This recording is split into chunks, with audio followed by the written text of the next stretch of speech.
Welcome to Kids TV News. I'm Jenna Zavoyna. We've got an awesome show for you that includes lots of great things to see and learn. And they're all right here in Harford County. We'll be tapping into the wonderful world of tap dancing with some toddlers just learning their left foot from their right on today's Kids in Art. We'll get expert advice on how to assemble a brand new telescope so you can discover the magic and mystery of the universe right from your own backyard on Kids and Science.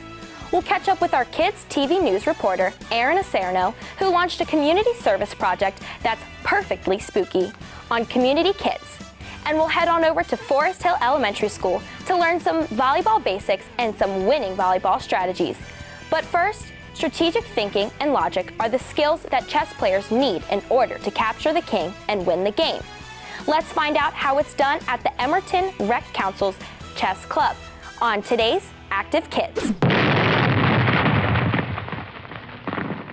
Chess is a game, a strategy game, where both sides start with exactly the same position, exactly the same materials, and there's no luck involved. There's no dice, there's no randomness. Your play is your play, and both opponents try to capture the other opponent's king. I've been playing since I was 4, and I like about how you can move, how the knight moves like an L, and how it can move 4 spaces every time. What I like about chess is that it's a fun, and you need to have a strategy. Because it makes my mind think and stuff, and it gives me a little bit of a challenge, depends on who I'm playing. Chess requires logic and critical thinking skills. It also requires planning and strategy. There's also subjective assessment of what is going on. What is a better bishop? What is a better pawn? What is a better file? What is a better position? So the king and queen, they can both move in all directions of the board, but the queen is stronger than the king. And I kind of feel disappointed for the king because kings are usually more powerful and stuff, but in the chess game, they're so weak because I believe they're only worth 1 point, kind of like with the pawns. So I feel really disappointed for the kings. Sometimes a lonely pawn is the difference in a game. Other times a well-placed knight is critical. And yet other times the queen just dominates the board. One of the advantages of the pieces moving differently is each of the pieces is a different tool. And some work well together and sometimes they don't. Sometimes you can use a bishop to dominate your opponent's knight and vice versa. So the skill to take away is how do I use the tool set in front of me to achieve my objectives? You can apply it to sports because in sports you need to have a strategy. It's a lot of common knowledge because I use it in school because when you move a piece, you know it should be guarded, or it should be able to take a piece in the next move. Chess is like life in that it requires a mix of strategy and the ability to persevere. All losses, or what appears to be loss, is not always a loss. It's all about where you want to move it and what you want to do with it, because you can sacrifice other pieces for different pieces. The most important part that chess has taught me is that it's okay to lose, and it doesn't matter. It only matters if you learn. It's a very competitive environment without being physical. So age, speed, and size do not matter. Little kids can beat adults easily. So in chess, it's not based on any type of person, so anyone can win. I like it because you can play other people and you can meet other people and you can see what their experience is with chess. Because if you never really play chess and stuff, you never really get to meet new people and you never really get to see what their chess experience is like. The most fun about chess is you get to always play different opponents each time, and it's fun to see their different game plan. Kids get excited about chess because they come here and they realize they're being tested or evaluated based upon their performance and their merit. These kids come here and they will win or lose based on their own, but when they work hard and they see the improvement cycle, when they go home and they study, they see the improvement. And it's kind of neat because they can see the benefit. It's about like getting, when you're in the game, you're getting like a strategy and applying it to the game so you can win. I say it's pretty fun. A lot of fun. For more information about the chess club, go to emertonrec.com. One of the best parts of summer is playing volleyball on the beach. But the fun doesn't have to end now that the colder weather is here. Let's learn about spikes and serves and blocks and aces at the Forest Hill Elementary volleyball court. All right, guys, let's all make 2 lines over there. We're gonna do a passing drill. Tonight we're actually gonna work on some passing drills. Communication is key in volleyball. So getting the team to talk amongst themselves and communicate on the court so they can pass to then set and eventually have a kill. I want you guys to put your hands up as if you were receiving a set, okay? All right, I'm gonna come around and put a ball in your hand. Do you want us to keep it there? Yes. Okay.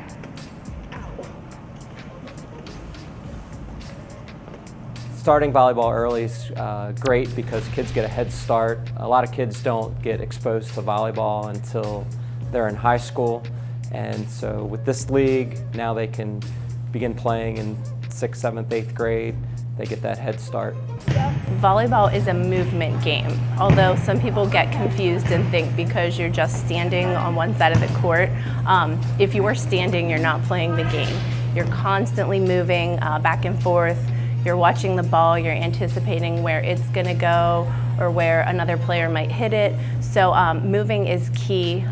You have to stay low to the ground. You'll see volleyball players kind of almost like they're sitting on a chair when they are ready to receive the ball.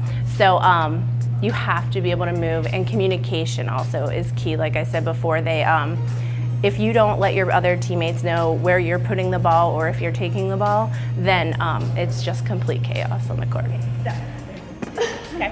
When you want to set, you want to take the ball and you want to push up and out, okay? So when the ball's coming, up and out, okay? Try that. In volleyball, we're always trying to challenge our kids to do things they didn't think were possible. And so it just allows them to dream big and do great things on and off the court. Well, with volleyball, you have to be hardworking, so that's a good thing. And then you have to work with your team, so that's something I can take. And I have to be determined to play, so I can use that in school or anywhere else. One of the most important things to have in volleyball is probably sportsmanship, because if you don't have enthusiasm for your team, then it brings everyone's spirit down and it's harder to win. Well, volleyball's helped me communicate better, because if you don't have communication, then it wouldn't be a good team. So volleyball is communication, and I've seen a lot of kids in the 3 years that I've coached come out at the end of this season and are able to communicate with people like they had not at the beginning of the season. Part of volleyball for me is probably the overhand serve, because for me it's hard to throw the ball in the air and not making it go backwards. So I have a hard time getting it over the net. I think the hardest thing in volleyball is probably serving, because most of the game matters about that. If you don't get the serve over, then your team won't have a chance to get a point. The hardest part is making sure that when you are calling the ball, you have to actually take it and not count on other teammates to take it. It's just a beautiful game to watch when played really well, and people have to work together like no other sport. It's a lot of fun to play. I just love it a lot. For more information about the Forest Hill Rec, you can go to foresthillrec.com, and on the left side of the page you can click on the links. There's several different links there for you. Oh, it's really fun.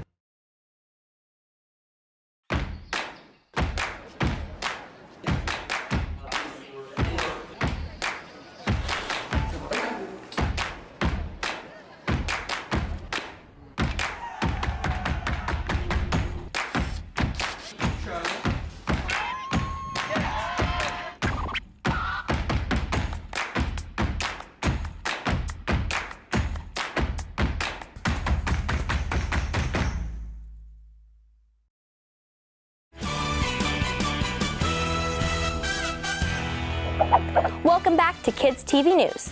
If you're not familiar with a maxi ford, a paddle and roll, the sailor step, or shuffling off to the buffalo, well, welcome to the wonderful world of tap dancing. Let's find out more on today's Kids and Art.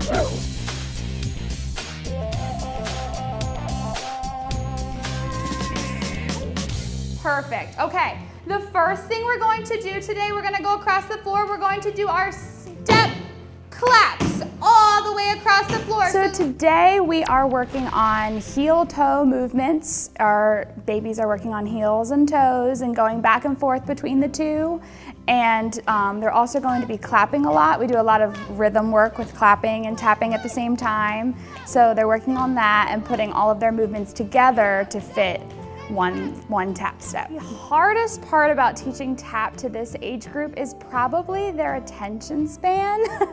They are fun, lively little babies, and I love them to death, but they can't stay still to learn a step very long, so you have to get it to them in a particular way and how they understand it and keep their attention span for a full 30 minutes. That doesn't seem like a lot of time, but it's a lot of time when you're talking about 4 and 5-year-olds. Their attention span can go. So, but it's also part of the fun. That's part of the fun of teaching them. So that's why I love teaching this age too. Is they're a lot of fun. Go ahead, ready? 7, 8, step, clap, step, clap, step, clap, step, clap. There you go. Step, clap, step first. Whenever I have classes, I always really try to not only teach them how to dance, but also how to behave in a classroom and how to it's almost like classroom etiquette in a way. They learn how to take turns. They learn to listen to each other and learn from each other. I really try to encourage them to watch each other. Like if they're going one at a time, I want them to watch each other and learn from each other's mistakes. And if I make a correction, they pay attention to those corrections and apply them to themselves. I would say, I remember after Happy Feet came out, everybody was really interested in tap after that. They were really, they saw how fun it was, how fun it could be to make sounds with your toes and your feet. And I think that kind of really helped.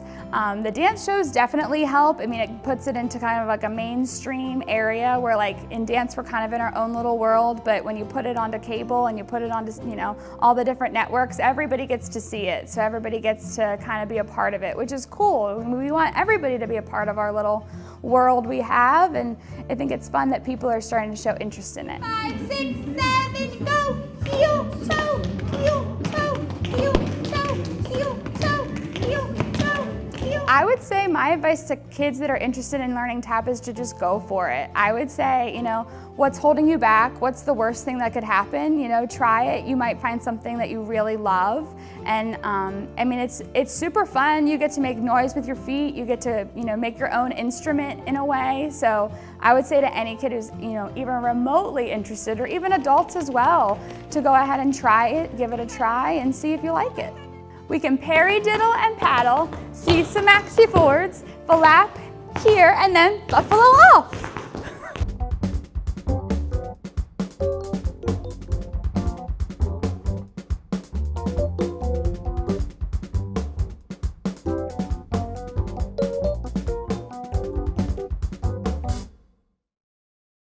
This Halloween packed in a special treat for some of Harford County kids. They were given their choice of lots of Halloween costumes that were donated as a part of this year's Halloween Haunt Me Down, a community service effort launched by our own Kids TV News reporter, Erin Acerno. Let's find out more on today's Community Kids.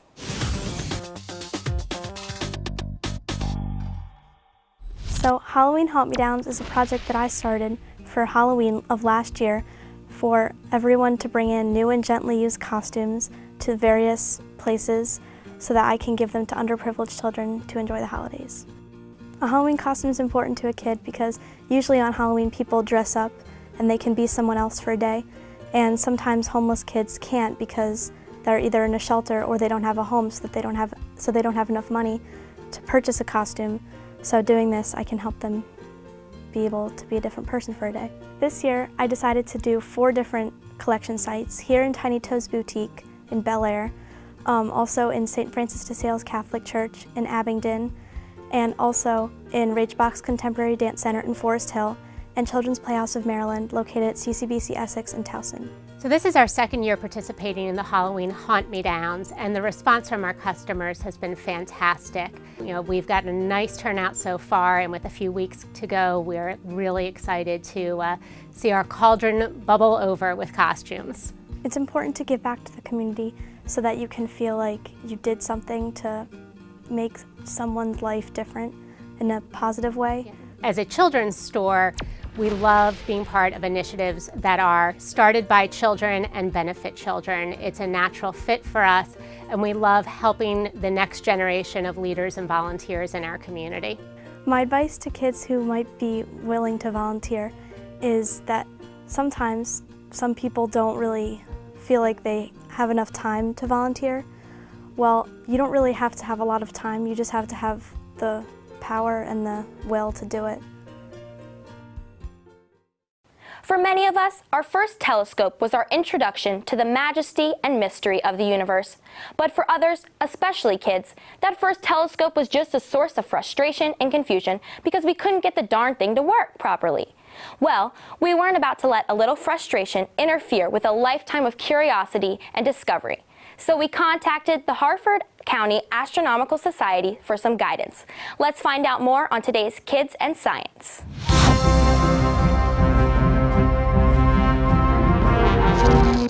Hi everybody, I'm Mr. Gary from Harford County Astronomical Society.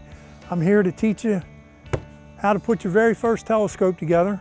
I just got this in the mail yesterday, and from start to finish, you'll be enjoying looking at the moon, the planets, the stars in 10 minutes time. Guarantee it.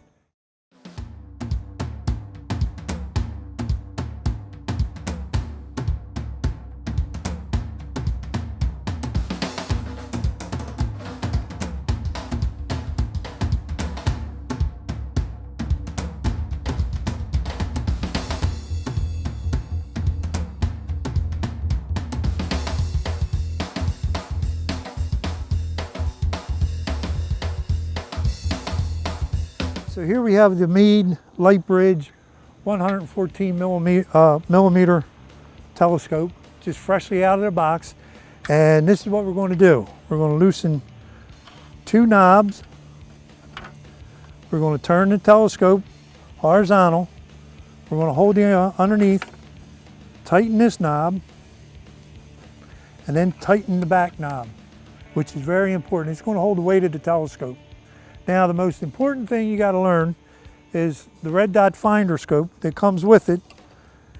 It slides over those two knobs, and we put the nuts back on just to secure it in place, because this is the most important thing outside of the optical tube. Because in order to point to the planets, the moon, the stars, what you need to do is align the finder with what you're seeing in the telescope. So basically at this point, what you want to do is take your widest eyepiece that comes with the telescope. First you got to loosen these up. And this has got to, there it comes. That comes out. You take 25 millimeter eyepiece, put it in here. Now this is on a Lazy Susan. See how it rotates very easily? What you want to do is point your telescope at the most farthest object you can see with your eyes. Once you do that, you can loosen this just to turn the scope one way or the other. Once you do that, you have the object in the center of your field of view through your eyepiece. Then there's two knobs here, one on the side here and one on the back. Very carefully turn these knobs. You'll see a red dot appear in here. Turn these knobs to where that red dot is pointing at the same object you see in your eyepiece. Once you have this pointing at what this sees, you're good. Then turn your scope another direction and find another object. Look through your finder, get your red dot on that object, then it should be in your finder, it should be in your eyepiece. That's it. Okay, now that we've taken 10 minutes of our time and set this thing up completely, We're all in alignment. The red dots lined up with the main scope. We're ready to start viewing. What's up tonight? Well, we have the moon, we have planets, we have Jupiter and Saturn, which are very prevalent this evening. There's some nebula out there, there's some blue stars, there's some red stars, there's white stars. There's a whole universe out there just waiting for you. Put your eye through here and start exploring. For more information about us, just send us an email or visit our open houses on the first Saturday of every month. And starting in the spring, we're going to have 6 of these same type telescopes set up in the parking lot so you can come over and learn how to operate, set up, and have fun with this type telescope. Enjoy, have fun, see you next time, clear skies.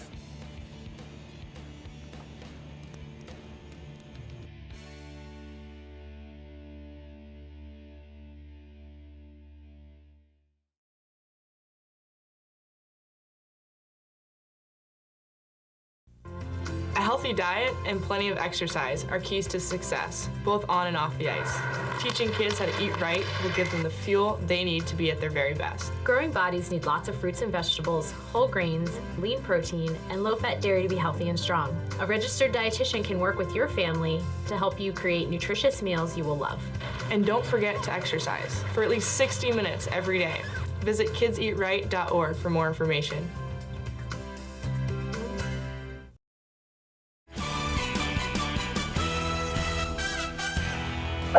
There's so much going on for kids here in Harford County. Let's check our Kids on the Go events calendar so you can fill up the fall and winter with fun and exciting things to do.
Well, that's all, kids. Thanks for sticking around. We'd love to hear from you. You can log on to our website at KidsTVNews.com. Let us know what you think and what you'd like to see here on Kids TV News. Until next time, I'm Jenna Zavoyna. So long. See ya.